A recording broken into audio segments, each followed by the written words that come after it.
Like we already had that last year. I mean, it was rough at the beginning, getting to know each other, but it was great. I don't really know what your question means, but trying to not make a mistake here. But it was great. We had a Everybody had a great relationship. Obviously, I'm gonna miss those guys, especially those two guys, JJ and Jimmy. JJ was my guy. Jimmy, it's my brother. Still talking a lot. I'm gonna miss them a lot. But I don't think anything changes. But now we have more time. Last year we had a little time to get to know each other, and it started off rough. And that is my fault too. I got to be a better leader. But this year we got a whole year to figure it out. Joel, Mark Narducci, the Philadelphia Inquirer. Everyone saw your reaction after the Game 7 loss in Toronto. How much will that serve as a motivating factor for you as you go into this season with equally high expectation? Um, it helped a lot as far as planning my summer.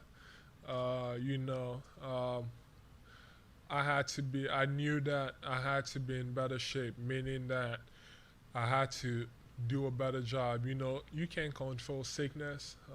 You can't control when you're going to get sick or when you're not going to get sick. But all I can do is just making sure I do the right things and eat the right things. But I mean, I just try to do what I can do best. And that was, I had a knee problem, tendonitis, and I had to like get stronger and do other things. It's feeling good. Going into training camp, I don't know. I got to talk to them about the plan today. But I feel pretty good. The past 2 weeks, we've been ramping up. So I'm excited. Joel, right back here. Crystal Rich, NBC Sports, back here. Sports Philadelphia. How you doing? How you You doing? talked a little bit about being in better shape. You lost 20 pounds. You're not even at your goal right now. Um, I'm just interested to know what your goals are as you look really far down the season because you know expectations are pretty high with endurance and conditioning, and particularly down the stretch. Well, one thing we've done this year or this summer was, I've always tried to make them understand me, um, and they do understand me because like they've created, especially Elton, they've created that relationship with me where we can trust each other. Because in the past, with the past GM, it wasn't all that. But this summer, we kind of, I try to make them understand that we gotta stay consistent. Like me, like not like them finding a way for me to miss a game because we have about 2 or 3 days off is not a good idea because I mean 3 or 4 days without doing anything is a lot, and maybe it's just my body type or maybe it's because I'm African, but it basically takes me about a day to kind of like lose it a little bit. So we just got to stay consistent, and with the plan we have this year and how many games I'm gonna play, and the minutes and the way we're gonna do it, I feel pretty confident that I'm gonna reach higher levels.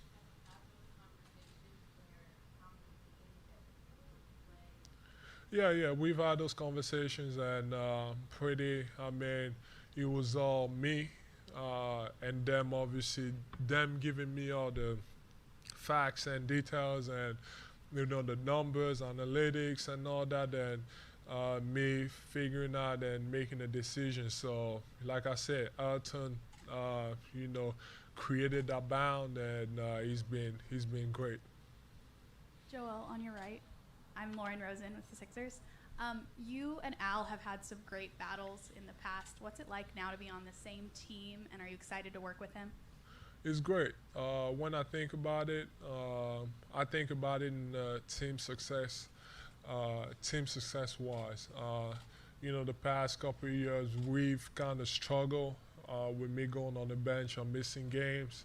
I feel like he brings something different, especially if I go on the bench or if I'm missing games. And I'm excited of what he can bring. Obviously, we had some great battles, and it was fun not being on the same team. And I look up to him as far as, like, showing me the right way, showing me a couple stuff, and teaching me stuff.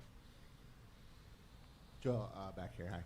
When you say you're down 20 pounds, so what's your weight going into training camp then? I don't want to say. Target weight. What's my goal? What's your target weight, yeah? My target, I wanted to lose about 25, which I actually did, but I put on 5 more. So I lost 25, and then I put on another 5, so a muscle. Sixers have made some changes to their, health department, science department, however you want to define it. Have you gotten a chance to work with any of the new members yet? And have you? Which members? The Sixers have gotten new performance directors, health directors, yes, and that such. Have you gotten a chance to work with them, meet with them yet to set goals as far as how you're going to eat or how much you're going to play this year? Or has it just been management? Yeah, we've been in contact basically since they got hired, trying to figure out what's right for me. And that's what I was talking about when I said that we were, planning how many games I'm going to play, the minutes and all that. That were a big part of it. Coming up with the numbers, we had some type of load management specialist come in to just figure it out, all the math and analytics, and then we just figured out together what's best for me and the way to do it. I mean, if I remember correctly, last year I played, like, from the beginning, I played a lot of minutes, and it might have affected me, so this year we got to have a different approach. Did you come up with a target number of games and back-to-back approaches? I mean, I can't talk about it, but it's definitely, I mean, if everything goes right, it's definitely going to be way better than I did the past previous years. Like last year, I think I averaged the highest 64 games. It's definitely going to be over that. Joel, Michael Lee with The Athletic, right? Last week, Brett Brown said his main objective is to make sure that he helps you leave the right legacy here. What legacy do you hope to leave in Philadelphia, and what are your expectations for this team this season? That's winning a championship, obviously. Championship and more. We have that opportunity. Going into this year, one of the things got to focus on, really want that number 1 seed, and that's going to take 60 and over in wins. And I know that, that team success also helps me when it comes to my goal, and, it's Defensive Player of the Year and MVP. I know that if, so my whole mindset is focused on, winning. I gotta win at least 60 games, and I know it's gonna put me in a better situation when it comes to like other things. So that's what I'm focused on, and obviously you got a championship. We got a championship caliber team. We have a chance to win it. So it's all about building that team chemistry and making sure everybody stays on the same page, and I think we're gonna be fine.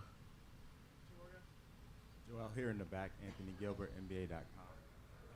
My question is, can you talk a little bit about your basketball journey and what moment or where were you in your journey where you knew you would be an NBA player sitting here today, face of a franchise, all-star? And then also my other question is, when did you first go to an NBA game? Do you remember that, and who played? I can't really tell you when I thought I was gonna be an NBA player. I mean, basketball, I always say my life is a movie.